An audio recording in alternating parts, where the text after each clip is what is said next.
मी भेट दिली आणि कराड एसटी स्टँडच्या काय समस्या आहेत ह्या जाणून घेण्याचा आम्ही प्रयत्न केला।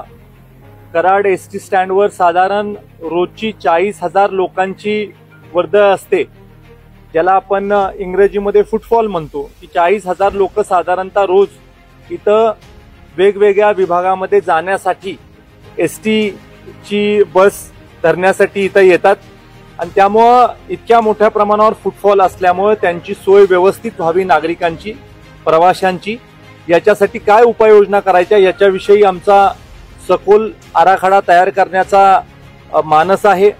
पूर्ण विभागाच्या अधिकाऱ्यांची बैठक देखील आता सर्किट हाऊसला आम्ही घेणार आहोत आणि त्याच्याबरोबर एसटी डेपोची प्रश्न, कर्मचाऱ्यांचे प्रश्न, जे काही चालकांची खुली आहे, तिथं जे इन्फ्रास्ट्रक्चर शॉर्टेज आहे त्याच्याविषयीची चर्चा, त्याबरोबर एसटी स्टँड स्वच्छ ठेवण्याच्या बाबतीमध्ये काय उपाययोजना करायच्यात आपल्याला याच्याविषयी देखील एक आराखडा तयार करणं अत्यंत गरजेचं आहे। आम्ही कॅन्टीनला व्हिजिट दिली, तिथं देखील काही त्यांच्या अडीअडचणी आहेत त्या जाणून घेण्याचा प्रयत्न केला। पोलीस सतर्क असले पाहिजेत, पोलिसांना पूर्ण या स्टँडच्या परिसराचा ओव्हरव्ह्यू मिळाला पाहिजे। त्यामुळे पोलिसांची बसायची जागा, जी डेडिकेटेड बसायची जागा निर्माण केलेली आहे एसटी स्टँड निर्माण करताना, तिथंच पोलिसांनी बसावं, जेणेकरून सगळीकडे त्यांचं लक्ष राहील। आणि त्याचबरोबर पिण्याच्या पाण्याची सोय नाहीये मूळ एसटी स्टँडमध्ये, त्यामुळे सीएसआरच्या माध्यमातून पिण्याच्या पाण्याचा कूलर हा त्वरित आपल्या कराड एसटी स्टँडला देण्याच्या बाबतीमधलं काम आम्ही करणार आहोत। त्याचबरोबर बसायचे बाकडे कमी आहेत, तर बसायचे बाकडे देखील आपण सीएसआर मधून जितके लागतील तेवढे बसायचे बाकडे इथं आपण देणार आहोत। ह्या एसटी स्टँडचं अपग्रेडेशन कसं करता येईल हा सुद्धा विचार आता आम्ही मनामध्ये घेतलेला आहे आणि त्यामुळे एसटी स्टँडचं ह्या अपग्रेडेशन करायचं आणि एक चांगलं एसटी स्टँड महाराष्ट्रामधला इथं निर्माण करायचा, इन्फ्रास्ट्रक्चर निर्माण करणं ही एक बाब आहे, पण त्या इन्फ्रास्ट्रक्चरची काळजी घेणं ही देखील आपली जबाबदारी आहे, प्रवाशांची देखील जबाबदारी आहे आणि प्रशासनाची देखील जबाबदारी आहे। त्यामुळं या एसटी स्टँडच्या सगळ्या समस्या मार्गी लावण्यासाठी आम्ही गांभीर्यानं प्रयत्न करणार आहोत।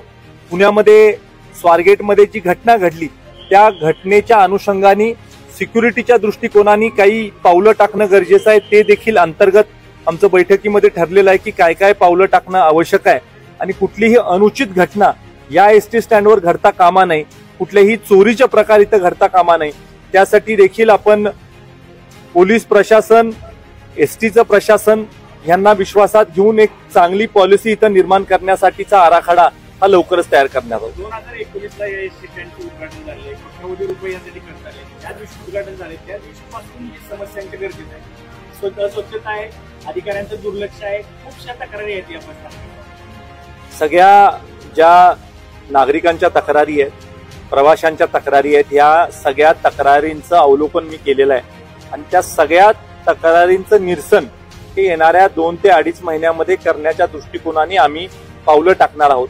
आपण म्हणताय ती गोष्ट खरी आहे की महाराष्ट्र सरकारने इतक्या मोठ्या प्रमाणावर पैसे खर्च करून सुद्धा ज्या दर्जाचं एसटी स्थानक पाहिजे त्या दर्जाचं एसटी स्थानक तयार झालेलं नाही, ही खंत माझ्या देखील मनामध्ये आहे आणि त्यामुळं काही कठोर पावलं देखील इथं टाकण्याची आता मानसिकता झालेली आहे आणि त्यामुळे काही पावलं आपल्याला टाकावी लागतील जेणेकरून हे एसटी स्थानक आपल्याला चांगलं करता येईल। सुरक्षेचा मुद्दा सातत्याने इथला उपस्थित होतोय, त्याचं मॉनिटरिंग होत नाहीये, काही प्रकार असे घडलेले आहेत त्यावेळेला ज्यांच्या बाबतीमध्ये हे प्रकार घडले त्यांना ते सीसीटीव्ही फुटेज बघायचं असेल तर त्यांना ते सीसीटीव्ही फुटेज दाखवलं गेलेलं नाही, अशी काही कारणं घडलेली आहेत। मात्र हे एसटी प्रशासन असेल किंवा पोलीस प्रशासन असेल याकडे दुर्लक्ष करतंय आणि त्यावरती काय कारवाई होईल? कुठलाही असा प्रकार हा खपवून घेतला जाणार नाही।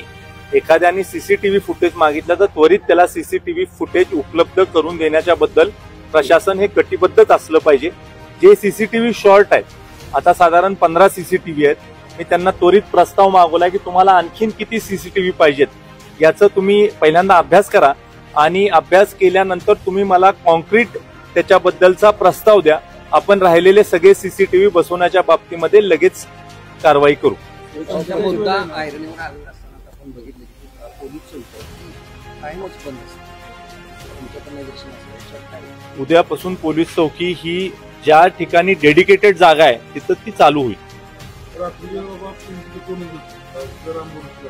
24 आवर पोलीस डेप्युटेड राहतील. पोलीस चौकीमध्ये पोलीस बसले पाहिजेत, हे देखील सूचना आम्ही आमचे सूर्यवंशी साहेब आहेत त्यांना केलेल्या आहेत आणि त्यामुळे त्याची अंमलबजावणी करण्यासाठी परिपूर्णपणे आम्ही प्रयत्न करू. त्यानंतर समोर भागाचे अतिक्रमण जे आहे त्या भागात अतिक्रमण कमी करण्यासंदर्भात भूमिका. अतिक्रमण जर का असेल तर त्वरित अतिक्रमण काढण्याच्या बाबतीमधले आदेश हे प्रांत साहेब आणि तहसीलदार मॅडम यांना आपण करू.